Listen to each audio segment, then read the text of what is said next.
bí a bá ń jẹ̀bù bí a bá ń fi tan ewúrẹ́ yẹ ká o. ká má gbàgbé pé àti kó lájẹ láyé o.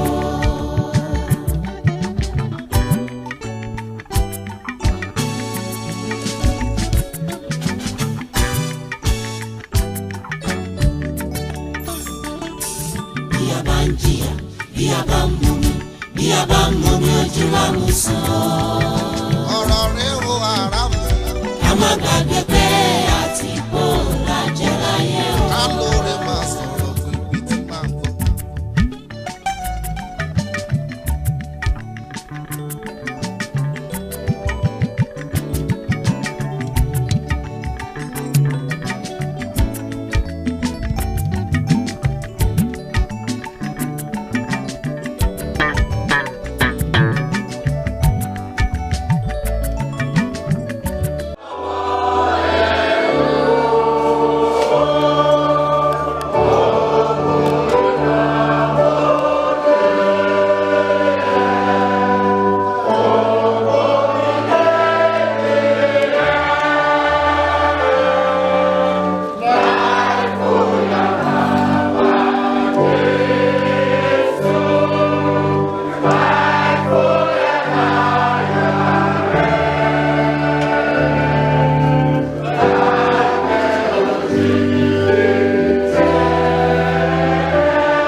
Sọ̀rọ̀ wa fẹ́ ká sọ fún wa létí láti gbọ́ fún wa ní ọkàn láti gbà ìpàṣẹ Jésù Kristi Olúwa. Ẹ jẹ́ kí a jókòó. Ní orúkọ bíṣọ̀pù aláṣẹ ti lásìsì ní a kí ẹnì kọ̀ọ̀kan wa káàbọ̀ síbi ìsìnkú fún màmá wa ètí àwa ṣe níbí lónìí. Agbàdúrà wípé lórúkọ Jésù ọdún yóò jìnnà síra. Àmín Jésù. Mo tún fẹ́ fi àkókò ìdúpẹ́ ọ̀pọ̀lọpọ̀ fún àbíṣọ́ọ̀bù fún àǹfààní tí wọ́n fún mi láti pín ọ̀rọ̀ Ọlọ́run pẹ̀lú wa ní àkókò yìí àti bákan náà lọ́wọ́ ọ̀nà ìjọ yìí. Lórúkọ Jésù ìfàmúlòyàn yín yóò máa tẹ̀síwájú. Lórúkọ Jésù Kristi Olúwa wa. Psalm 130. Ẹsẹ̀ karùn-ún. Psalm 130 verse 5. Èmi dúró de Olúwa. Ọkàn mi dúró. Àti inú ọ̀rọ̀ rẹ̀. Èmi ṣèrètí. Ó yẹ ká síwájú sí. Ọkàn mi dúró de Olúwa. Ju àwọn tí ń ṣọ́nà òwúrọ̀ lọ. Àní ju àwọn tí ń ṣọ́nà òwúrọ̀ lọ. Ísírẹ́lì, ìwọ ní ìrètí lọ́dọ̀ Olúwa. nítorí pé lọ́dọ̀ Olúwa ni àánú wà àti lọ́dọ̀ rẹ̀ ní ọ̀pọ̀lọpọ̀ ìdáǹdè wà. Ẹ ké hallelujah. Nígbà tí mo wò sọ́tún tí mo wò sósì, ẹsẹ̀ ìwá sí mi lọ́kàn wípé òun gan-an ní ẹsẹ̀ tó describe mọ̀mọ́ tá a fẹ́ ṣe sùkúrù rẹ̀ bí lónìí. Ó ní èmi dúró de tani? Èmi dúró de Olúwa, ọkàn mi dúró àti inú ọ̀rọ̀ rẹ̀ ní èmi ṣe kí ni? Ìwàlá àti àlejò láì ní ìrètí àti láì ní Ọlọ́run ní ayé yìí. Ṣẹ́ni Ọlọ́run tí wọ́n tọ́ka síbẹ̀ yẹn kì í ṣe pé Ọlọ́run oríṣiríṣi tá à ń dárúkọ, ṣùgbọ́n Ọlọ́run bàbá Jésù Kristi Olúwa wa, ẹni tó dá àwọn òun ayé, ẹni tí kò sí òjìji àyídà nínú rẹ̀, ẹni tó ń wí bẹ́ẹ̀ tó ṣe bẹ́ẹ̀, ẹni tí ń sọ̀rọ̀ tó sì rí bẹ́ẹ̀, ẹni tí ń ṣí tẹ́nikẹ́ni ò lè tì, ẹni tí ń tì tẹ́nikẹ́ni ò lè ṣí, ẹni tó dá àwọn ayé, ọba ńlá tó ṣe ńlá, ọba tó gbòògbò lórí òbírí ayé. Ẹ bá mi kí hallelujah.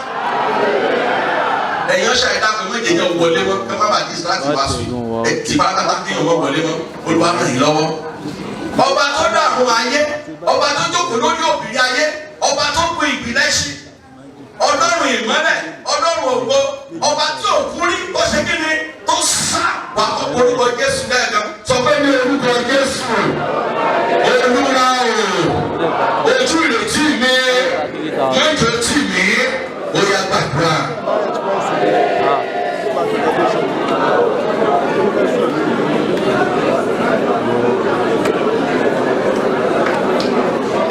Orúkọ Jésù Olúwa wa, bá a ṣe gbá yẹn dá, ṣùgbọ́n láti gbé gbèsè ìgbàgbọ́ pa rẹ̀.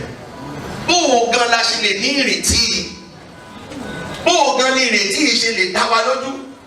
Róòmù orí 5 ẹsẹ̀ 5, Róòmù orí 5 ẹsẹ̀ 5, lẹ́tà Pọ́ọ̀lù sí àwọn ará Róòmù orí 5 ẹsẹ̀ 5.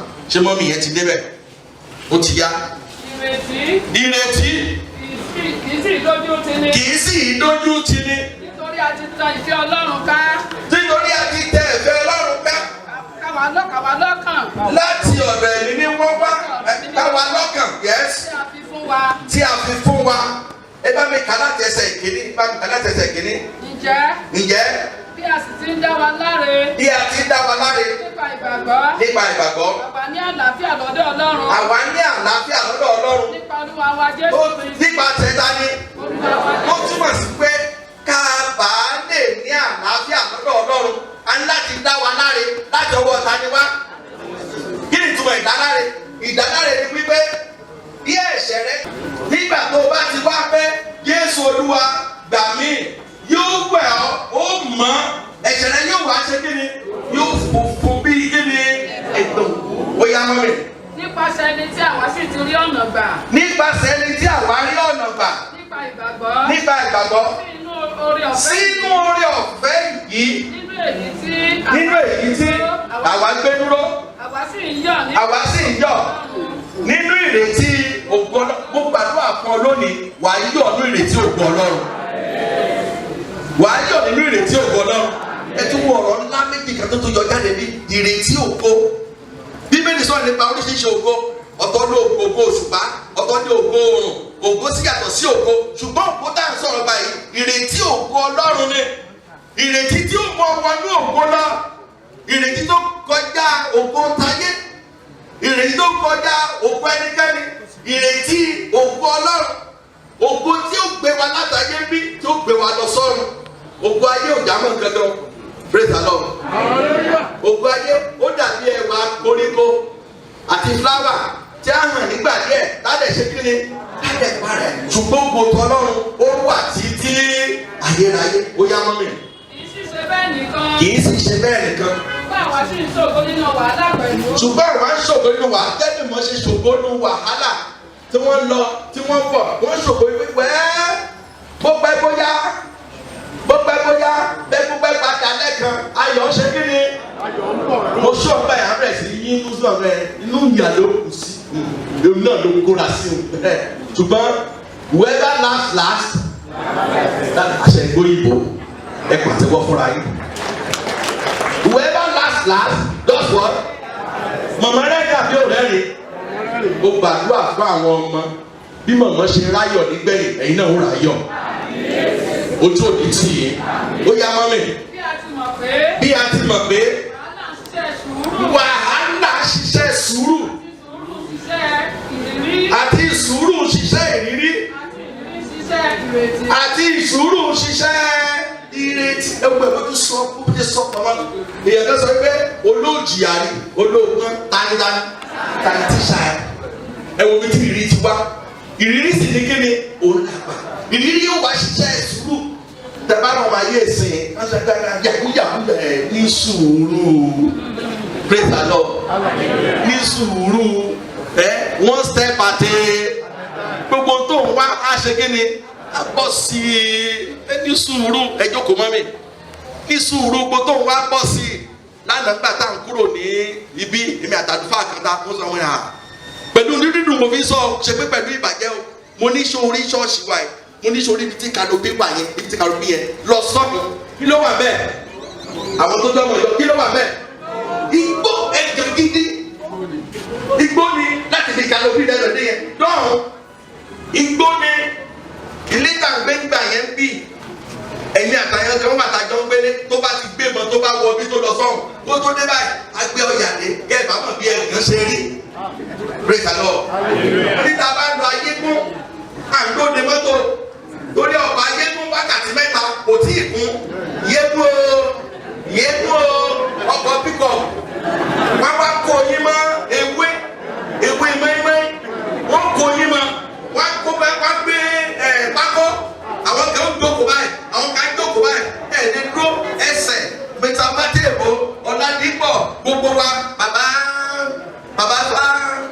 bàbá ìgbẹ́ ẹsẹ̀ lábẹ́rìn lọ ayé fún àìdúró àti bẹ̀rẹ̀ sí kúrò mo ní ti máa ti bọ́ sí ibà ọ̀rọ̀ yẹn títí máa fi gbà gbogbo lọ títí tí máa dọ́lọ́ mi tí máa gbogbo ẹ̀ mo ti lọ bí o èyàn kú mọ̀ bóyá ń jẹ yàgbá ẹ̀ praise the Lord èmi ò rí àṣìyà ẹnu mi ìyà lóró mi ṣùgbọ́n ní sinmi báyìí jẹ́ ìṣèmọ́tò olùkùn wálé báyìí praise the Lord orí ọ̀fẹ́ ni máa ti fẹsẹ̀ sílẹ̀ lọ pra mo ti lọ ẹsẹ̀ náà fi ń gbé ìyẹn náà pè ní ìrírí pẹ̀lú sùúrù pẹ̀lú ìrètí wípé ọjọ́ ọ̀la yóò ṣe kí ni o tí o fẹ́ bọ́ọ̀hùn ni mo bọ́ọ̀hùn ọjọ́ ọ̀la rẹ yóò dáa mo lọ́jọ́ ọ̀la dáa ní sùúrù ó kù díẹ̀ ọ̀nà fẹ́ là fún ọ bóyá torí rẹ gan lọ̀rọ̀ ẹ ṣe ń jáde láàárọ̀ ní sùúrù ó ṣe kí ni o ó kù díẹ̀ má bọ́ọ̀hùn Joseph ò bọ́ọ̀hùn ìwọ náà ò ní bọ́ọ̀hùn màmá ò bọ́ọ̀hùn ìwọ náà ò ní bọ́ọ̀hùn ṣùgbọ́n kìíní kan ló lè gbé ni ó nínú àkókò báyìí ó ní ìgbàgbọ́ nínú Kristi pẹ̀lú agbára ẹ̀mí mímọ́ mọ́tò yẹ kà síwájú sí oníṣẹ́jú márùn-ún bóyá ìrètí kì í dójú tì ní nítorí àti tẹ ẹ̀fẹ́ Ọlọ́run ó ti tó mọ́ mẹ́jẹ parí ẹ̀ báyìí ìrètí kì í ṣe kí ni nígbà tá a sọ wípé a bí Jésù Kristi láti inú owó díà ó ṣe àbí òṣẹ nígbà tá a sọ wípé a gbọmọdé àgbélébù yóò dìde lọ́jọ́ kẹta ó ṣe àbí òṣẹ ṣùgbọ́n kó tó di kó ṣẹ àwọn ọmọlẹ́yìn rẹ̀ bí ìgbà tí ìtìjú mú wọn ni nígbà tá gbọmọdé àgbélébù wọn rọra lọ bá búrọ́búrọ́ wọn fara pamọ́ síbi kan Maria Magdalene àti obìnrin mìíràn wọn wá lọ síbi ibojì ibi tí ìrètí wá tó ti wá jíre nígbà tí àjíǹde kẹ́ni pé ó sí àjíǹde ni ìgbàgbọ́ wa ìbàjẹ́ kí ni ìbàjẹ́ sán òní fọ́sibọ̀rì jáde bá tó dé ìsìn ló sọ fún wa nígbà tí wọ́n débẹ̀ tọ́ni pé wọ́n ti yí òkúta wọ́n ti yí kúrò gbogbo òkúta tá a yí sẹ́nu náà ayé rẹ lórúkọ Jésù ẹ̀mí wọn yóò yí dànù. wọ́n ní akẹ́ni ti yí kúrò wọ́n sì wá ṣe kí ni wọ́n jókòó lé nígbà tó débẹ̀ wọ́n rí oyin Jésù nínú bojì wọ́n sáré lọ sílé Pétérù àtọmọ mìíràn ni nígbà tí wọ́n bá bẹ̀rẹ̀ sí sáré bọ̀ wọ́n bẹ̀rẹ̀ nígbà tí wọ́n débẹ̀ wọ́n rí tòótọ́ wọ́n wá padà ṣùgbọ́n Màríà sì tún dúró pé ohun tó ṣẹlẹ̀ wọ́n ṣe kí ni òun mọ ibi tó ti ń dókòó tó ti ń dárò pé àwọn arábí ìṣètò ṣeṣe wọ́n ti wá gbókù rẹ̀ sálọ bẹ́ẹ̀ láńgẹ́lì yọ sí ó ní arábìnrin ọ̀nà méjì ni ibi kan wà tágbẹ́lì ti yọ sí. Ó ní pé ẹni tó wà bíi kò sí mbẹ̀ mọ́ nítorí pé ó ti ṣe kí ni ó ti jí. Nínú ìrere mìíràn Jésù Kristi rọra yọ sí. Ó ní arábìnrin ta ni ìwọ ṣe kí ni ta ni ìwọ ń pa lábẹ́ ọkùnrin lọ. Wọ́n ní ó ṣe wípé aṣọ gbà ni ó rò pé Ghana ni. Ó ní tó bá jẹ́ tẹ́ ẹ bá mọ ibi tó ń gbé kú rẹ̀ sí kó o ṣe kí ni ó sọ fún mi. Ó ní Màríà ojú ẹ̀ dà ó ní pé ó ní Rábónì sọ pé Jésù jíǹde. Ìyẹn gan ni ìrètí wa ti sọ yìí tí bíbélì wa sọ nínú Kólósè orí kìíní 24, 27 and 28 Kólósè orí kìíní 27 and 28 ẹ̀yin ará tó bá wà mí lónìí tó bá ti rí Kristi ó ní ìrètí kankan o. Ẹgẹ́ bá ìsọdé Éfésù orí kejì ẹsẹ̀ kejìlá ó ní àwọn tó wà ní láì ní ìrètí ó kàn ń gbé ní òun mẹ́ ìdọ́yà yóò dáa ayé lè fún ẹ ní gbogbo ẹ̀ kó dáa tó ń ṣe ṣùgbọ́n ọjọ́ ọ̀la ń kọ́ ẹ bá mi kà mọ́ mi Kólósè orí kìíní. Yẹ nísinsìnyí. Èmi yọ̀ nínú ìyà mi nítorí yín. Èmi sì mú ìpọ́njú Kristi tí ó kú lẹ́yìn kù. Ní ara mi. Nítorí ara rẹ̀. Ṣe ìjọ. Èyí tí a fi èmi ṣe ìránṣẹ́ fún. Gẹ́gẹ́ bí iṣẹ́ ìjọ Ọlọ́run tí a fi fún mi fún yín. Láti mú ọ̀rọ̀ Ọlọ́run ṣẹ. Bá a lọ́run sọ ní ìṣẹ́jú kan Olúwa ràn mí lọ́wọ́ láti fi ìrètí mi sínú rẹ̀. Fún mi ní ìrètí ààyè. Fún mi ní ìrètí tó lóko.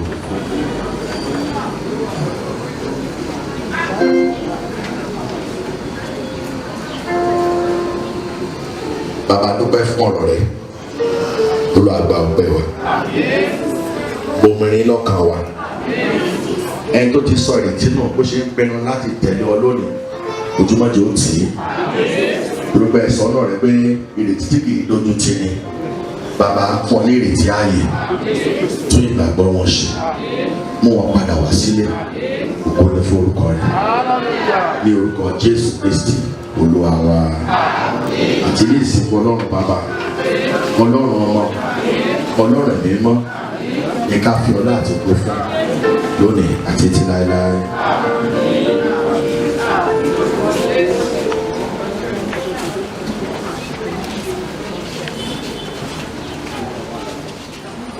Màmá bẹ̀rẹ̀ iṣẹ́ kan tí mo nígbàgbọ́ pé wọ́n jọ bẹ̀rẹ̀ iṣẹ́ yẹn ni ó tó di pé a ṣí wọn lọ́wọ́ iṣẹ́. Ó ní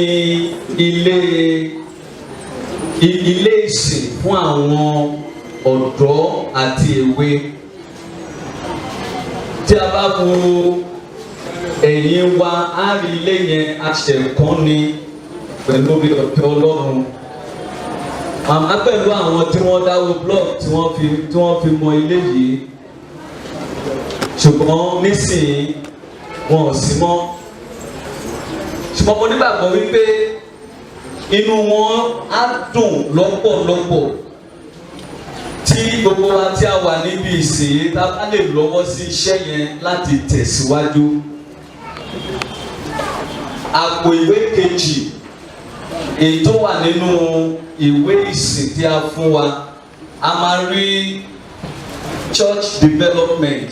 Ó wà nínú àpò ìwé ẹ̀wọ̀n ní a kọ sí ara àpò ìwé yẹn.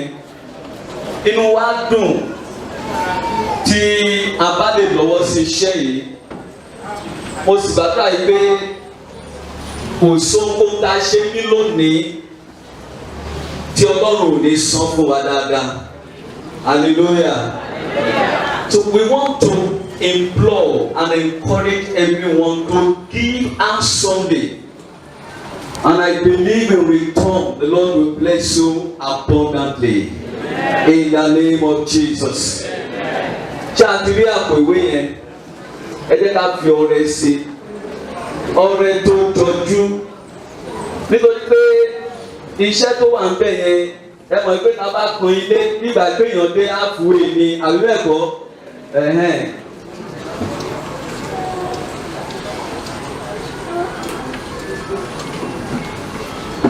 Gbígbà pé èèyàn dé halfway ni, so a sì ní ọ̀nà púpọ̀ láti ṣe.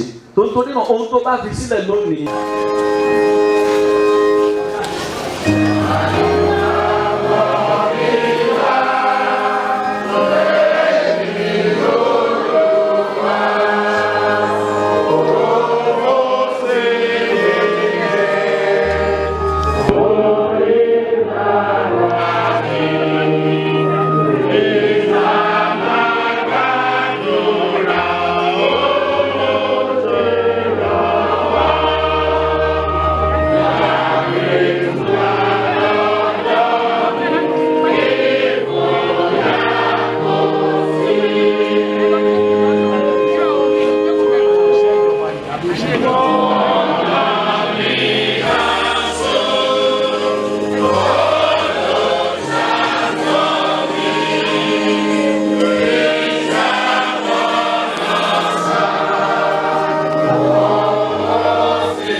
à ń fi wá lé ikú lọ́wọ́ nítorí ẹ̀ṣẹ̀ wa.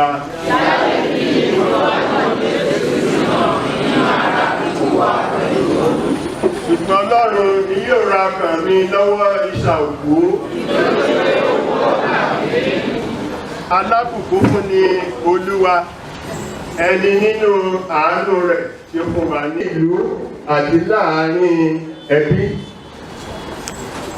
Jọ̀wọ́ ọba Èdùmàrè fún àwa tí ó sì wà ní ojú ìjà ní orí ọ̀fẹ́ láti yàgò fún ohun gbogbo tí ó lè dí wa lọ́wọ́ nínú eré ìje ìgbàgbọ́ wa, tó bẹ́ẹ̀ ní ìkẹyìn kí a lè jẹ́ ẹni ìtẹ́wọ́gbà ní ọ̀dọ̀ rẹ, kí a sì lè gba adé ògo tí kìí ṣá nínú ìjọba rẹ àìnípẹ̀kun. Ẹ ṣé fún wa nítorí alágbàwí wa nìkan ṣoṣo, Jésù Kristi Olúwa àti Olùgbàlà wa. Olódùmarè àti Ọlọ́run ayérayé, ìwọ tí o dá ènìyàn ní àwòrán ara rẹ, tí o ti pa ààlà ìgbà tí àsìkò rẹ̀ nínú ayé, wọ́n ṣàfi àánú rẹ ràn wá lọ́wọ́ nínú eré ìje ìgbàgbọ́ wa yìí, kí a lè sìn ọ́ bó ti tọ́ àti bí ó ti yẹ, tó bẹ́ẹ̀ ní ìgbà tí ó bá ṣí wa lọ́wọ́ iṣẹ́, gẹ́gẹ́ bí o ti ṣí màmá wa olóògbé Mojirayo Abigail Adejare lọ́wọ́ iṣẹ́, kí a lè jẹ́ ẹni ìtẹ́wọ́gbà ní ọ̀dọ̀ rẹ. Kọ́ wa kí a lè ṣe ìfẹ́ rẹ nínú ìrìn àjò ìgbàgbọ́ wa, sì máa ràn wá lọ́wọ́ láti lè máa rántí pé gbogbo wa kò lè ṣàìmá fi ara hàn. Jàre Olúwa, bá wa tù wọ́n nínú, ṣe àtìlẹ́yìn fún wọn, kí wọ́n lè la ríro omi ayé ìjà ní àlàáfíà, kí ìgbàgbọ́ wọn nínú rẹ kí ó má ṣe yẹ̀. Síwájú sí Ọlọ́run aláàbò gbogbo ẹ̀dá, jọ̀wọ́ pa gbogbo àwọn tí wọ́n rin ìrìn àjò wá sí ibi ìsìnkú yìí mọ́, máa ṣọ́ wọn nínú gbogbo ìrìn àjò wọn, má sì jẹ́ kí wọ́n rìn sínú ewu tàbí ìjàmbá. Jàre Olúwa, mú wọn dé èbúté ìfẹ́ wọn ní ayọ̀ àti àlàáfíà gbogbo nípa ayé wàhálà. Àwọn ọmọ màmá ló ń ṣẹ̀yìn màmá lónìí. Ẹ bá mi dìde kí hallelujah ńlá bọ̀ sí Olúwa. Praise the Lord. Thank you, God bless you.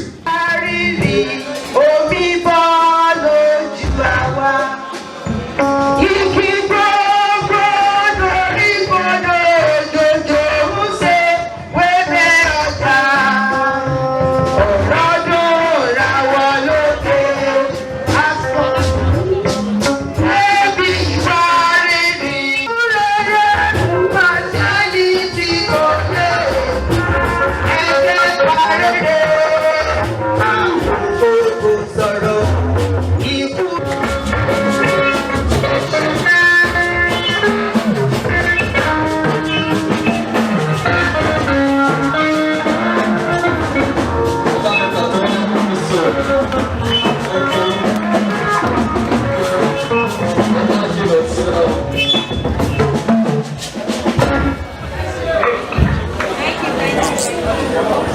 Women choir.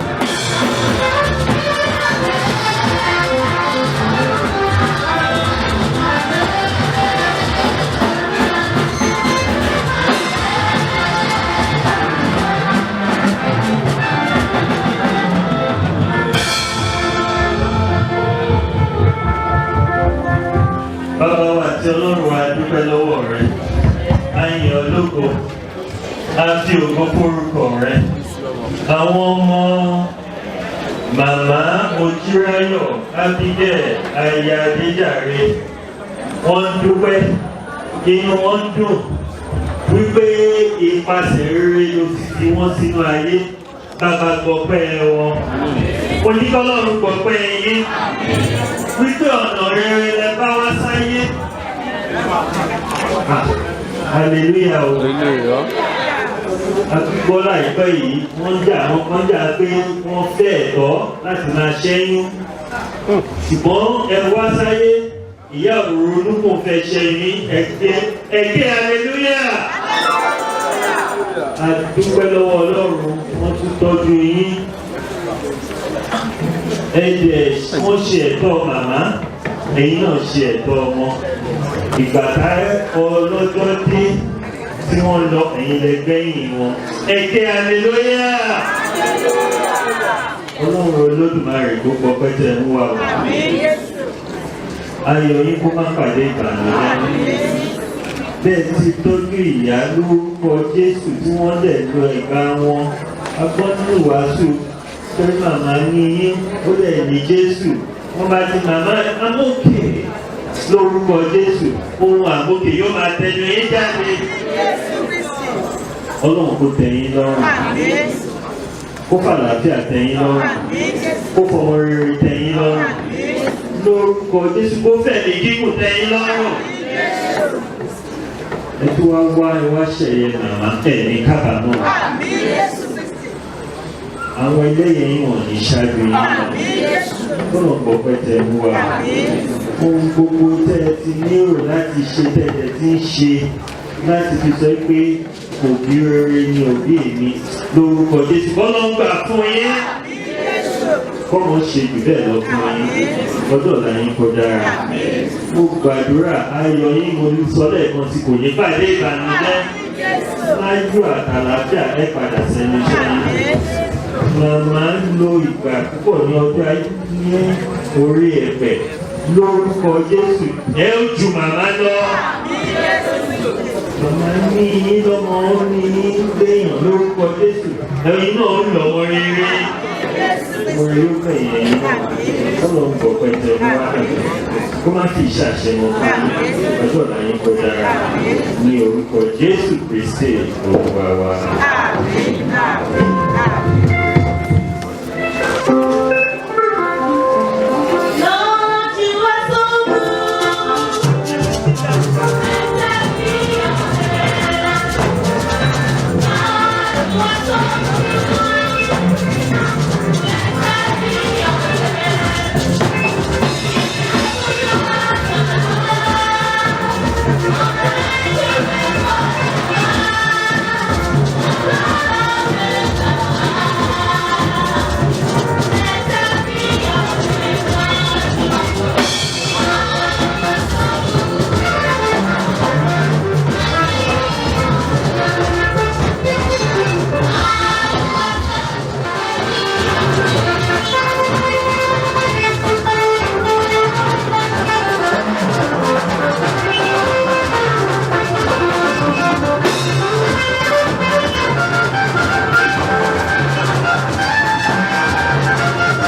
pàápàá lọ́dún kan ní fún ògbó rẹ̀ ògbó ìforúkọ ọmọ yẹn lọ́wọ́ àtúpẹ̀tùpẹ̀ ti bọ́ wa ní orúkọ Jésù Kristi Olúwa wa.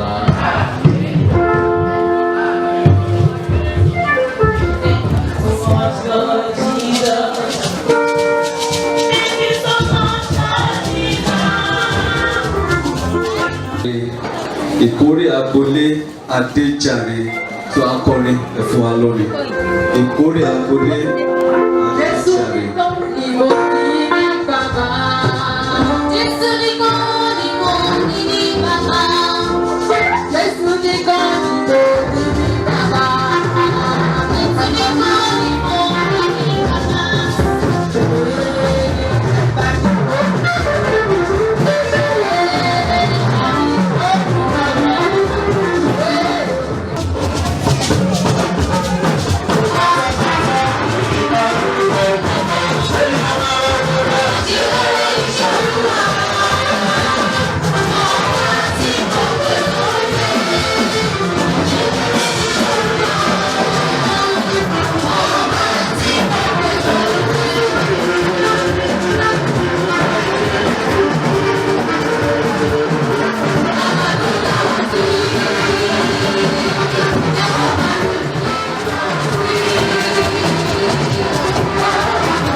Yóò máa dára fún yín.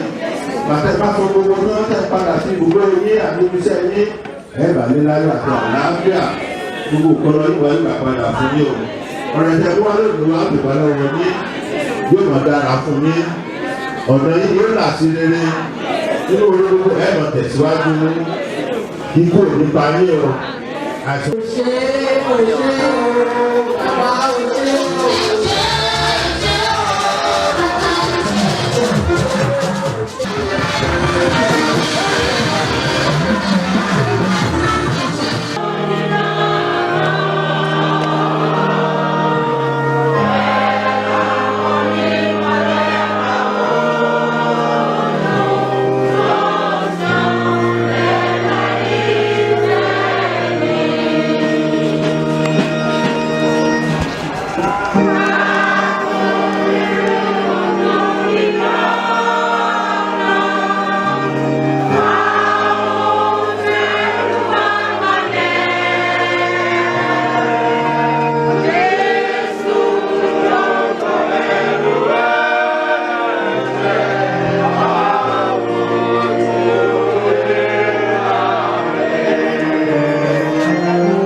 lọ bí òjìji láì kò sì dúró níbi kan tí àárín iye àwa ń bẹ nínú ikú lọ́dọ̀ ta ni àwa ó a máa wá ìrànwọ́ bí kò ṣe lọ́dọ̀ rẹ Olúwa ẹni tí ó ti ìtorí ẹ̀ṣẹ̀ wa jàre láti bínú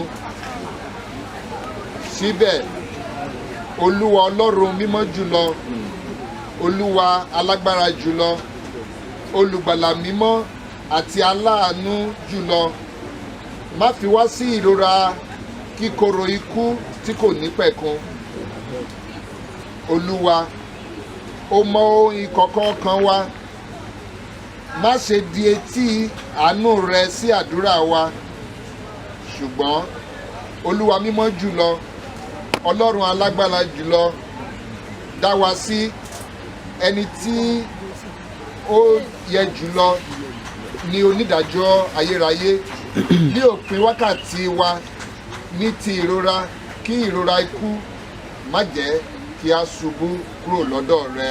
Àmín. Ìrèjì lè gbé ní iwájú kó ń para mi sókè. Ẹni jẹ́mẹ̀ ó lọ ní káyọ̀dé yóò lọ ní. Ẹni ó lọ ní bẹ́ẹ̀. Ó lọ ní bẹ́ẹ̀ ni mo ṣe ń ṣiṣẹ́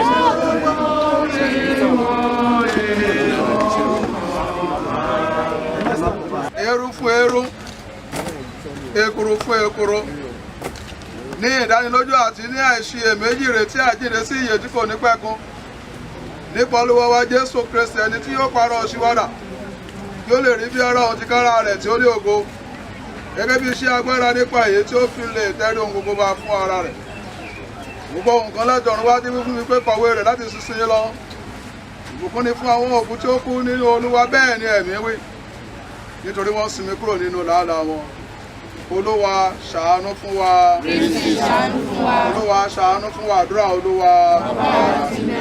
Ẹ̀sì Ọlọ́run àti ìdàpọ̀ ti ẹ̀mí mímọ́ kí máa bá wa gbé títí láéláé. Àmín.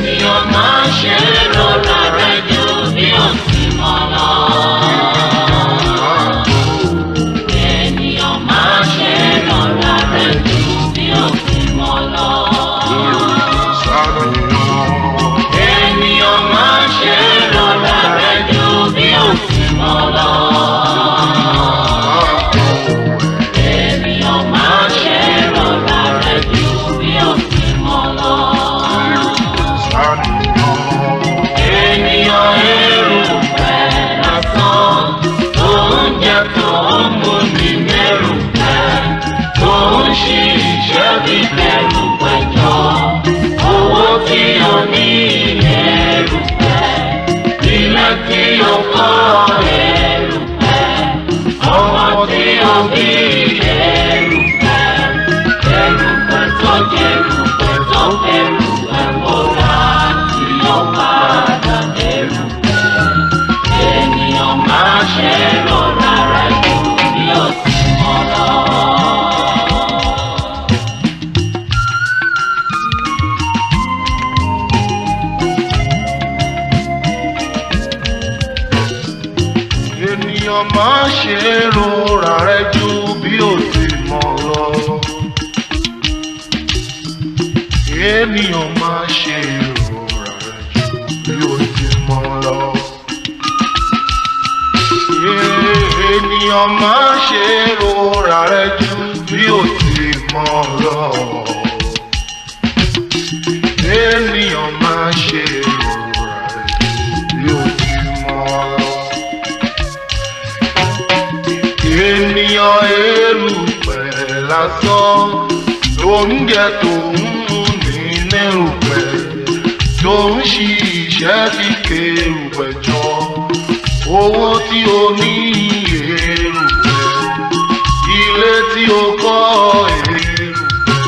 jù bí ó ti